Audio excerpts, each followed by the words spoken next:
ভয়াবহ দাবানলে পুড়ছে গ্রিস। অ্যাথেন্সের কাছেই বারনাবাসেই পুড়ে গেছে ১০০ কিলোমিটার বনাঞ্চল। ফলে সেখানকার ঘরবাড়ি ও গাছপালা পুড়ে ছাই হয়ে যাচ্ছে। সরিয়ে নেওয়া হয়েছে কয়েক হাজার বাসিন্দাকে। বার্তা সংস্থা রয়টার্সের প্রতিবেদনে এ তথ্য জানানো হয়। গ্রিক কর্তৃপক্ষ জানিয়েছে, ঝড়ো বাতাসের কারণে দ্রুত গতিশীল দাবানলটি সোমবার অ্যাথেন্সের কাছে ছড়িয়ে পড়েছে। শহরের গাছ, বাড়ি, গাড়ি আগুনে পুড়ে ছাই হয়ে গেছে।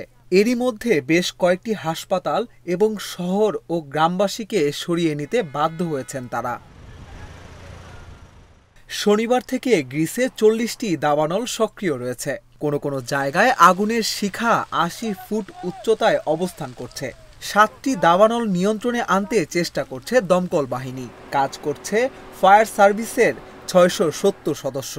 অভিযানে ব্যবহার করা হচ্ছে ১২টি বিমান ও ৭টি হেলিকপ্টার। গত মে মাস থেকে গ্রিস জুড়ে শতাধিক দাবানল ছড়িয়ে পড়েছে। গ্রীষ্মকালীন দাবানল গ্রিসের সাধারণ বিষয় হলেও এবার জলবায়ু পরিবর্তনের সাথে তীব্র গরম এবং শুষ্ক আবহাওয়া দাবানলকে আরও বেশি ভয়াবহ করে তুলেছে। প্রচণ্ড গরমে উদ্ভূত দাবানল এই মাসে স্পেন ও বলকান অঞ্চলে ছড়িয়ে পড়েছে।